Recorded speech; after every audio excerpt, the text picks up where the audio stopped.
Siapa peminat sashimi kat sini? Pernah makan sashimi? Yang ikan mentah tu ke? Tak pernah kot. Tak pernah makan kot Tak sebenarnya. pernah makan.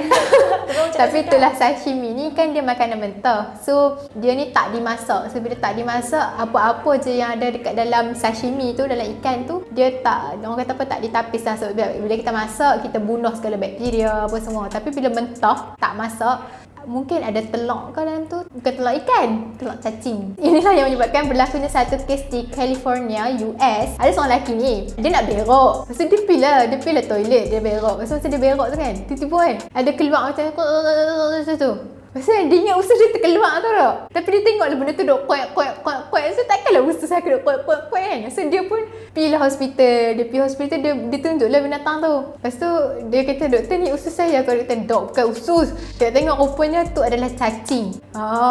Benda tu berlaku tu tak sebab apa? Sebab dia makan sashimi tu setiap hari. Dia macam, dia tak muak lah kalau dia makan sashimi je. Setiap kali dia makan tu tak tahulah berapa ribu telur lah masuk dalam perut dia tu, menyebabkan bertelur-telur lah si cacing tu dalam perut dia. Hingga ada 7-8 keturunan, kalah keturunan Mahsuri. Keturunan Mahsuri pun sampai 7 je. Ni keturunan dia 40-80 keturunan duduk dalam perut tu sampai tak ada ruang dah. Cacing tu nak duduk sampai terpaksa keluar kat pungkok. Yang dia ingat usus punya lah cacing. Hak pakai sashimi tu yuk.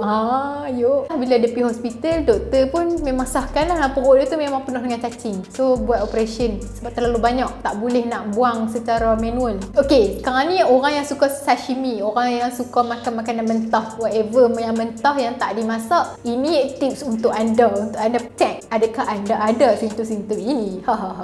Antaranya kita akan rasa gatal dekat lubang buntut, lubang punggung, ataupun orang Kedah kata pungkok. Kedua, dia boleh jadi hilang selera makan. Ketiga, boleh jadi berat badan dia turun secara mendadak. Dan yang keempat, boleh jadi badan dia naik ruam-ruam, ada gatal-gatal. Itu mungkin adalah tanda-tanda cacing terlalu banyak dalam badan. Dia gatal-gatal tu sebab cacing ni dia ada beberapa chemical yang dia boleh rembeskan dekat dalam badan kita. So chemical tu lah yang menyebabkan berlakunya gatal, merah-merah, ruam dekat badan. Apa cacing ni buat dalam perut kita? Kenapa dia boleh hidup dengan banyak-banyaknya? Kenapa kita makan biji tak tumbuh dalam perut, tapi kenapa kita makan cacing boleh hidup dalam perut? Sebab cacing ni dia macam dia pemalas tau. Dia malas cari makanan sendiri. So dia ambil makanan orang. So bila dia masuk dalam perut kita, dia dapat banyak makanan lah. Dia ada nutrien untuk dia hidup. Dia boleh survive. Bila dia boleh survive, dia duduk dalam perut kita, dia boleh beranak pinak. Basically orang yang ada cacing dalam perut ni, dia jadi ibu ataupun bapa lah. Orang lelaki tak boleh mengandung, dok. Orang lelaki boleh mengandung lah, tapi mengandungkan cacing lah. Adalah anak cucu cacing dalam perut tu.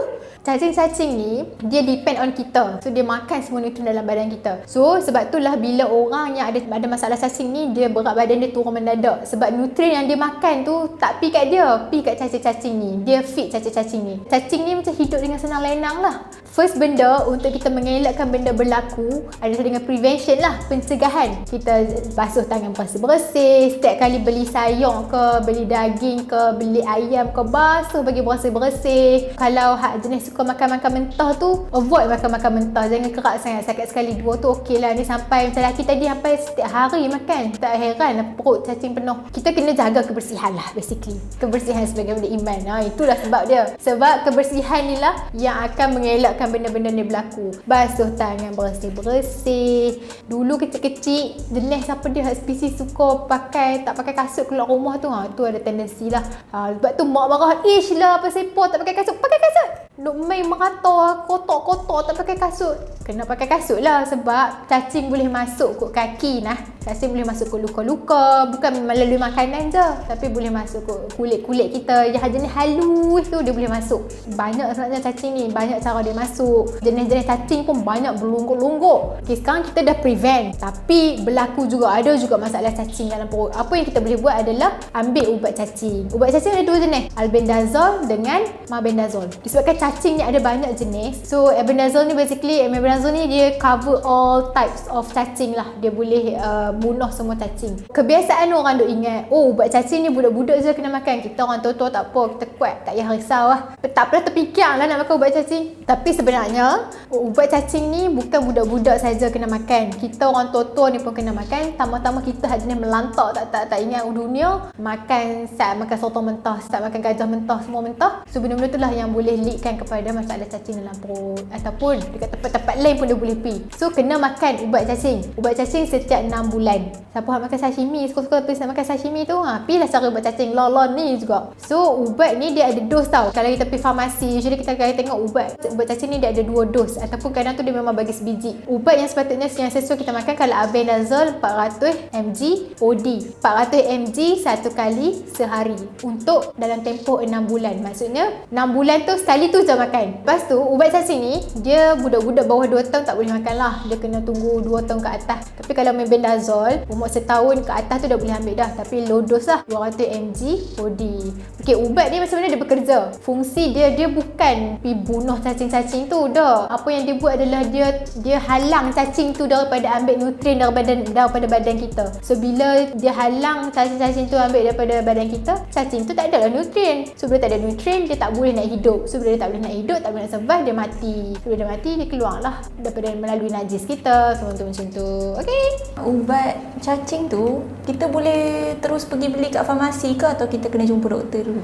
Ubat cacing boleh terus pergi beli kat farmasi tanpa dapatkan prescription lah, sebab benda tu ubat over the counter. So kita boleh je beli. Tapi nak ambil tu pun kena nasihat daripada farmasis ataupun doktor supaya cara kita makan tu betul. Tak pergi duk makan pepok sebelah suka hati bilang tak boleh lah. Kena tanya agak. Untuk orang yang suka bela binatang macam bela kucing, bela anjing, tak kira lah kucing, anjing, hamster, whatever binatang lah, depa ni pun boleh jadi pembawa. Hang punya sayang lah kucing tu. Tengok dia bagi penyakit ke hang. So pergilah bawa kucing ni pergi deworm dekat vet. Bawalah kucing, anjing, segala macam ni binatang yang kita ada pergi vet. Kita nyah kucing, nyah cacing.